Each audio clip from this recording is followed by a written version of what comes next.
حضور نبی رحمت صلی اللہ علیہ وسلم ایمان سے پیار کرتے تھے، اور ایمان کی محبت یہ مومن کا ترا ہے۔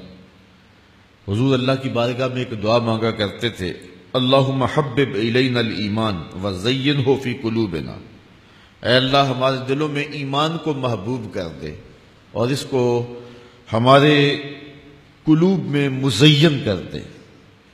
اس کائنات میں سب سے قیمتی اثاثہ جو کسی شخص کو دیا گیا ہے وہ دولت ایمان ہے۔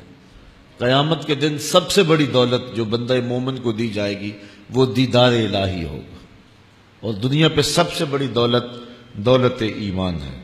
تو حضور اللہ کی بارگاہ میں ایمان کی محبوبیت کی دعا مانگا کرتے تھے۔ اللہ کی رضا کے لیے ہر وہ عبادت جو قربت الہی بخشتی ہو وہ مومن کو محبوب بھی ہے، مرغوب بھی ہے، اور حضور کی زندگی کا بھی وہ حسن اور جمال رہا ہے۔ اور آقا کریم ہر اس عبادت سے محبت کرتے تھے جو قربت الہی کا ذریعہ ہے، لیکن سب سے زیادہ حضور جس عبادت سے محبت کرتے تھے وہ نماز ہے۔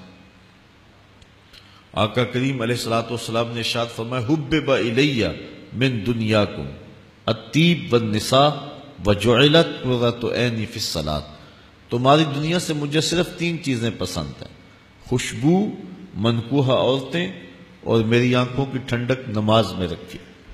حضور نماز سے اتنا پیار کرتے تھے کہ نماز کو آنکھوں کی ٹھنڈک قرار دیتے تھے۔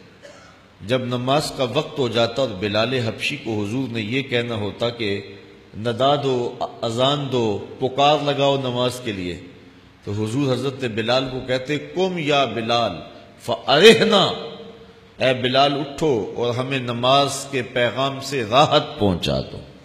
تو حضور علیہ الصلوۃ والسلام حضرت بلال کو ارحنا بالصلاۃ کے ساتھ آواز دیتے تھے۔ اس کو امام ترمذی نے اپنی سند کے ساتھ روایت کیا ہے۔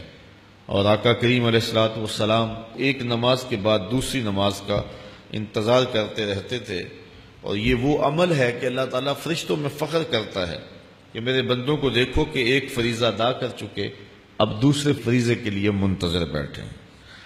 حضور اس بات کو پسند کرتے تھے اور اس بات کو محبوب رکھتے تھے کہ کسی سے قرآن مجید کی تلاوت سنیں۔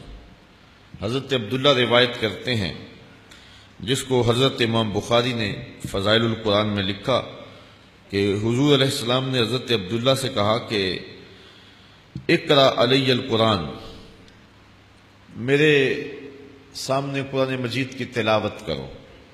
قل تو کہتے ہیں میں نے کہا اقرأ علیک وعلیک انزل، حضور آپ پر تو قرآن نازل ہوا ہے اور میں آپ کے سامنے قرآن مجید کی تلاوت کروں؟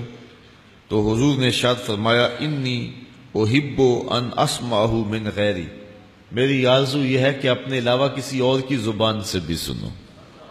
تو کہتے میں نے سورہ نساء کی تلاوت شروع کر دی، اور جب میں اس آیت پہ پہنچا فَكَيْفَ إِذَا جِئْنَا مِن كُلِّ أُمَّةٍ بِشَهِيدٍ وَجِئْنَا بِكَ عَلَىٰ هَٰؤُلَاءِ شَهِيدًا، تو حضور نے فرمایا حسبک الآن، اے عبداللہ بس کرو۔ تو کہتے میں نے تلاوت روک دی، اور جب میں نے حضور کو دیکھا تو حضور کی آنکھوں سے چھم چھم آنسو برس رہے تھے۔